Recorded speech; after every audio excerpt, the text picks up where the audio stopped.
Hello, and thank you so much for joining me again, going through the book of Romans one chapter at a time and just looking at some things that are easy to miss when you read the book of Romans through the wrong lens.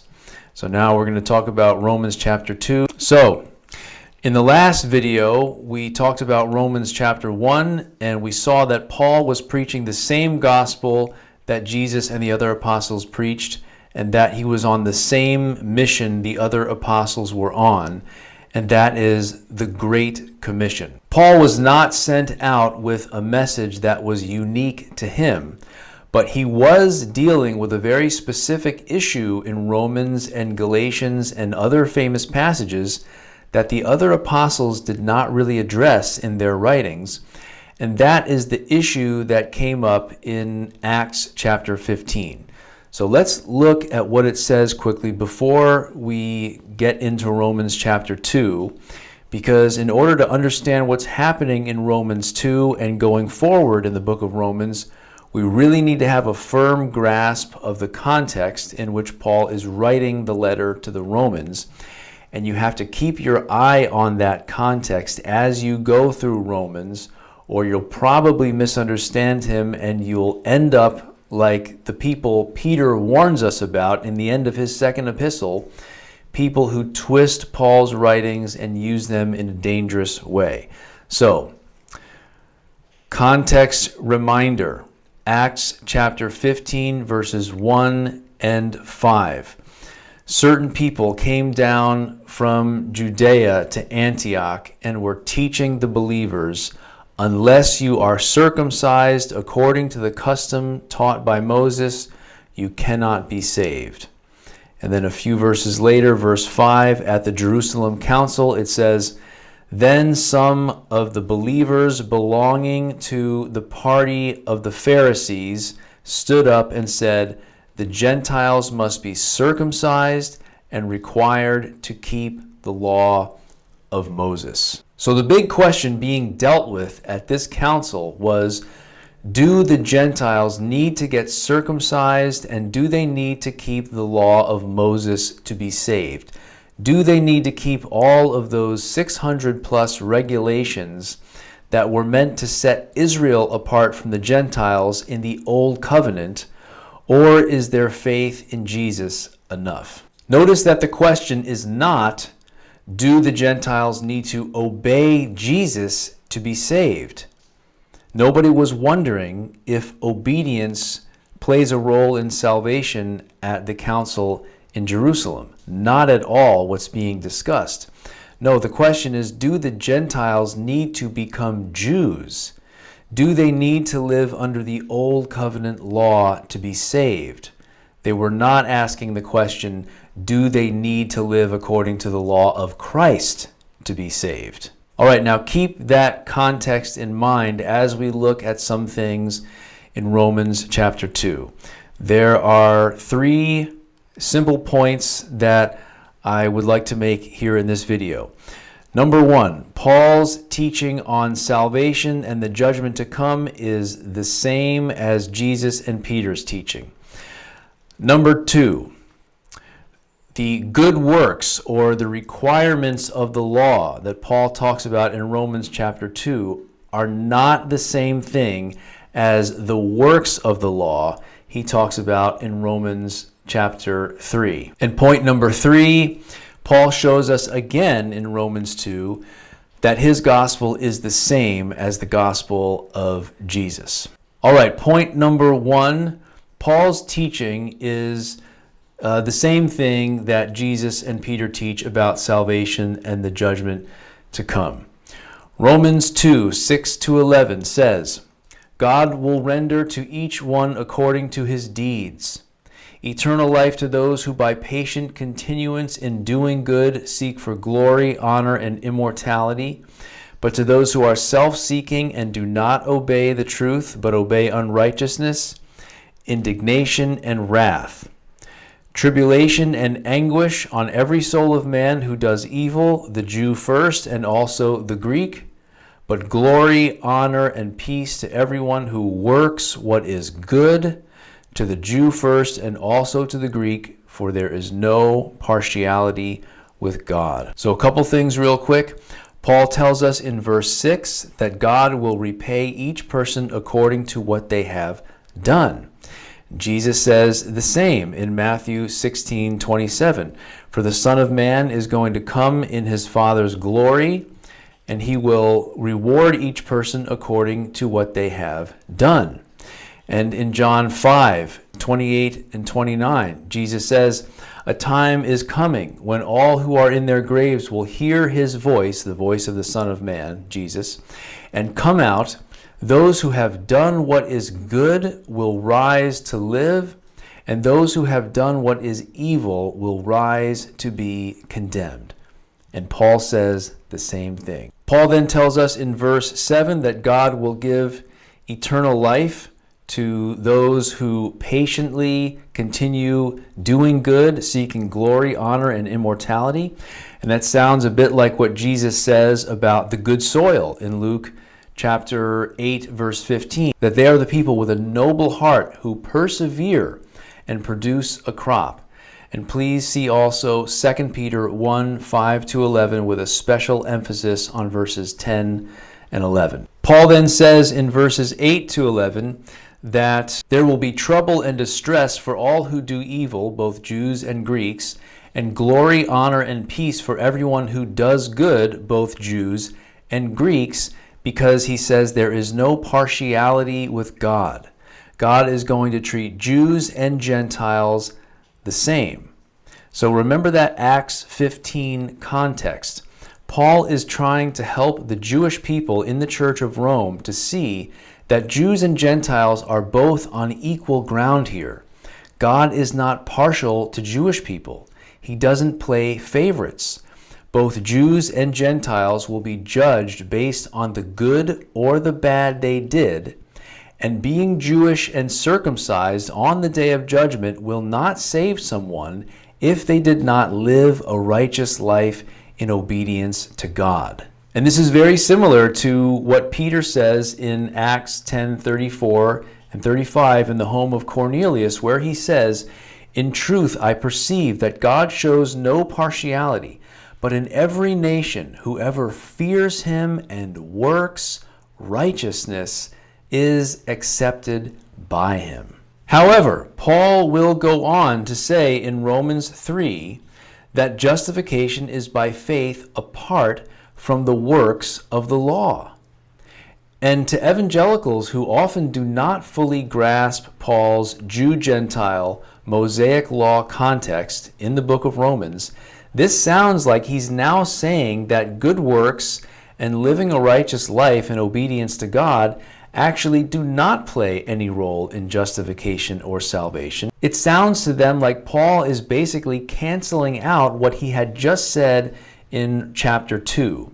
And that's how some people make sense of the tension they see between Romans 2 and 3. They say that Paul must be speaking hypothetically in Romans 2, that he's setting up his case, he's building his argument, preparing us for the big revelation in chapter 3 that what we do doesn't actually have anything to do with salvation. But one problem with that is that Paul is just saying the same thing in Romans 2 about salvation and the judgment that Jesus and Peter taught about it.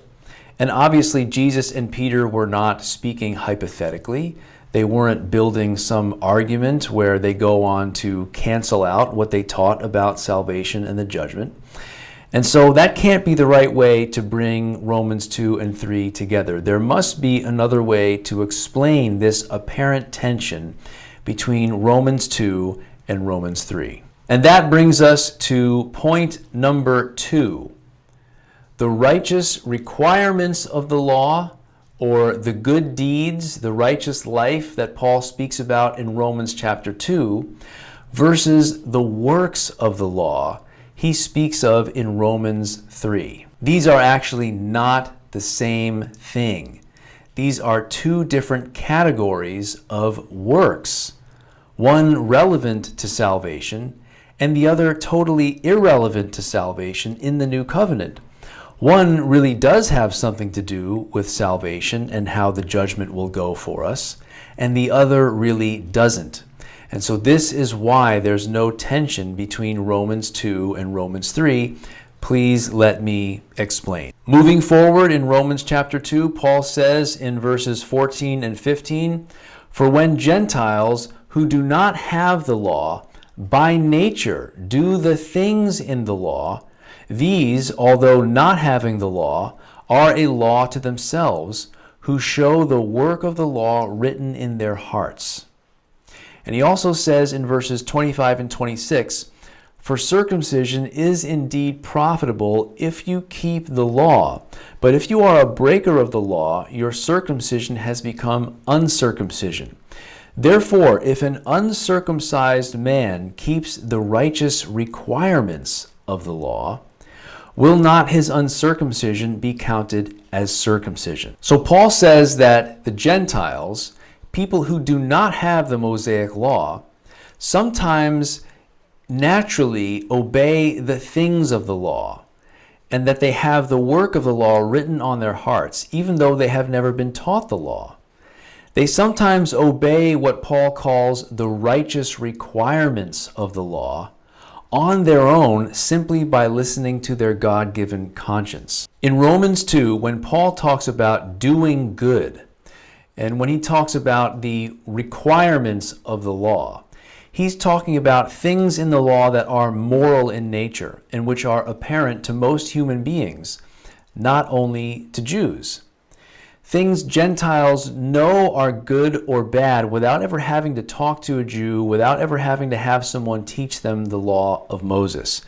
For example, you don't have to be a Jew to have some sense that you should treat your parents honorably, or that you should help people who are in need, or that you should not sleep with someone else's spouse, or that you should practice integrity.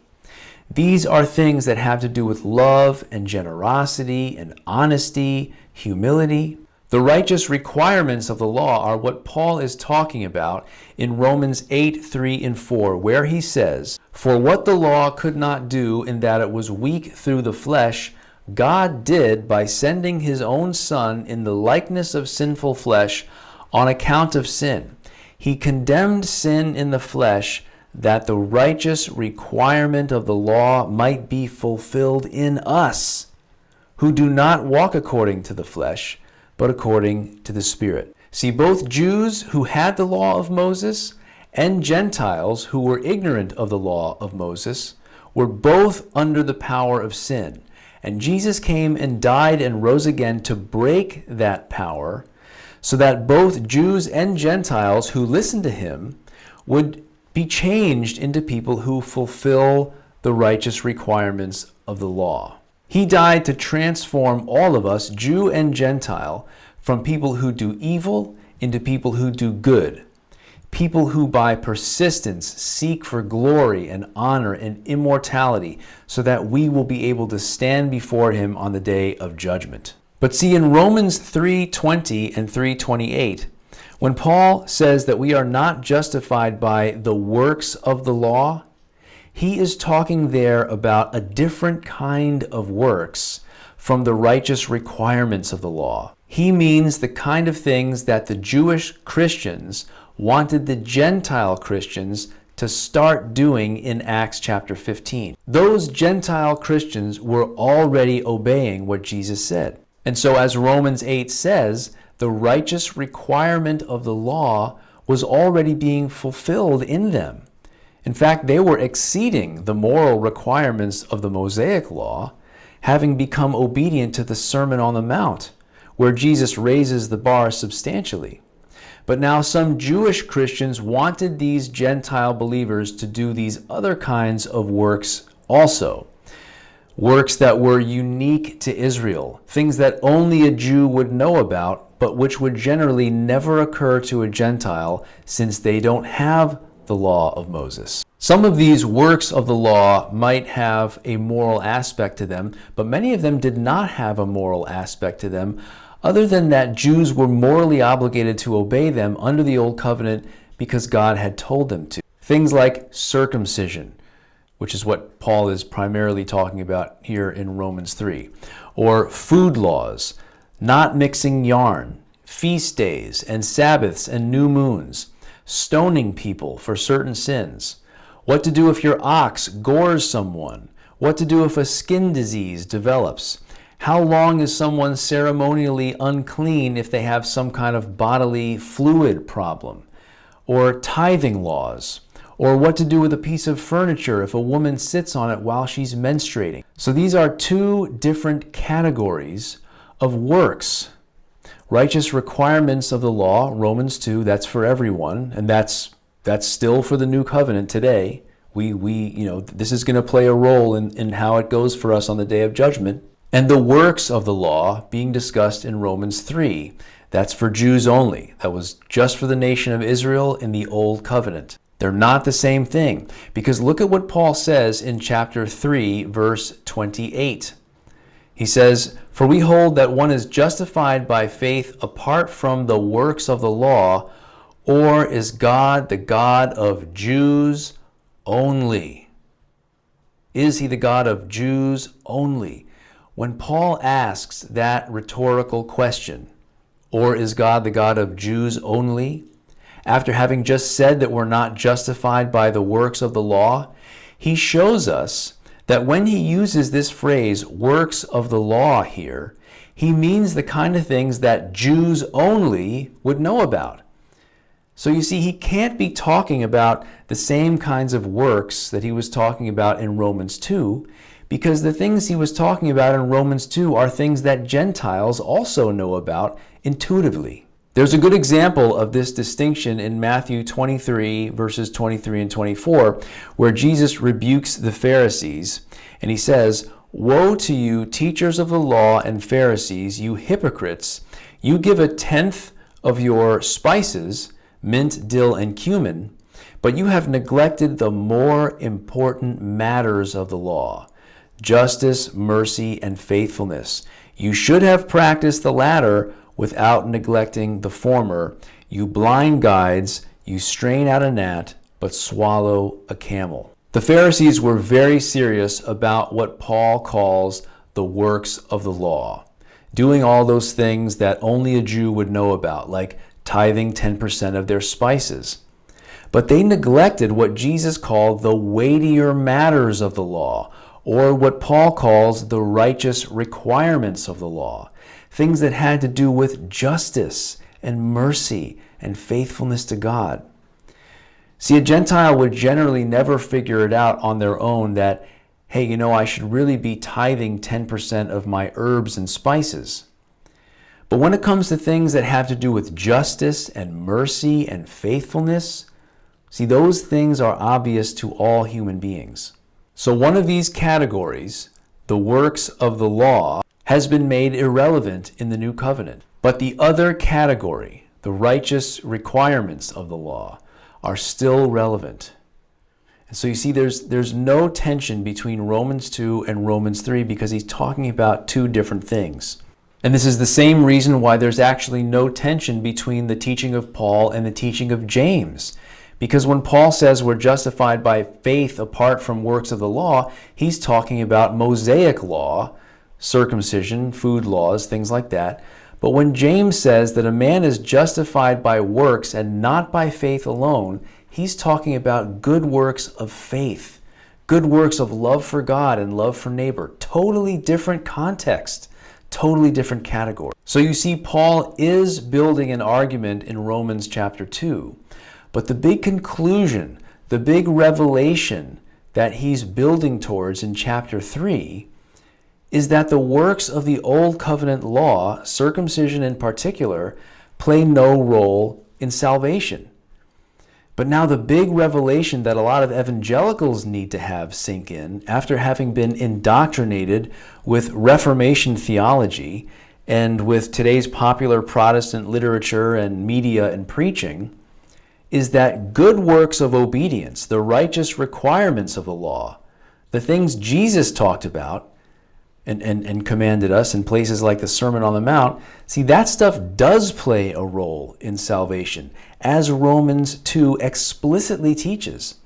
And Paul knew this, and that's why he took all of this so much more seriously than evangelicals tend to. Our obedience plays a role in our salvation because salvation is relational. It's about having a saving relationship with Jesus, which he died to make possible. And the only way to have a relationship with Jesus, the only meaningful way to actually respond to him and relate to him, is to obey him from the heart. If you take that away, then there is no relationship. There's only lip service. As Jesus says in John 15:10, if you keep my commandments, you will remain in my love. Now, what commandments do you think he's talking about there? Is he talking about works of the law, customs and regulations from the old covenant, circumcision, stoning adulterers, abstaining from shellfish, not mixing yarn? No, of course not. Jesus is talking about the things he commanded in his earthly ministry, the new law of the new covenant. So let's build our house on the rock. Be like Paul. Hear what Jesus says and do it, so that when the time comes for you to stand before him on the day of judgment, your house will stand and not fall down with a great crash, but you will stand before Jesus with a circumcised heart as a true Jew and a true Israelite. Okay, one other quick point that I want to make for those watching who may be dispensationalists. We see also in Romans 2 that Paul's got the same gospel as Jesus and the other apostles. We saw it in Romans chapter 1. Now we see it again in Romans chapter 2. In Romans 2:16, Paul tells us something about his gospel. He says that God will judge the secrets of men on the day of judgment, quote, as my gospel declares, or according to my gospel. So the coming day of judgment is part of Paul's gospel, just as it was part of the gospel of Jesus and Peter and the others. Dispensationalists tend to make a big deal out of the verses where Paul refers to the gospel as my gospel, as though this is evidence that Paul had a different gospel from the others. Well, here we see he's calling it his gospel, but he's talking about the same stuff that Jesus and Peter talked about in their gospel. And by the way, Paul also refers to God as my God in some places. Does that mean that he had a different God from Jesus and the apostles? Of course not. It's the same God and it's the same gospel. So let's be careful not to read things into the text that are not really there. All right, thanks so much for taking the time to watch. In the next video, we will take a closer look at Romans chapter 3. Please let me know what you think in the comments if you would like to. And please like, share, and subscribe if you appreciate these videos. And let's get ready for the coming day of judgment. Let's do the will of the Father in faith by the power of the Spirit, as Jesus commanded and as Paul showed us by his example. God bless you.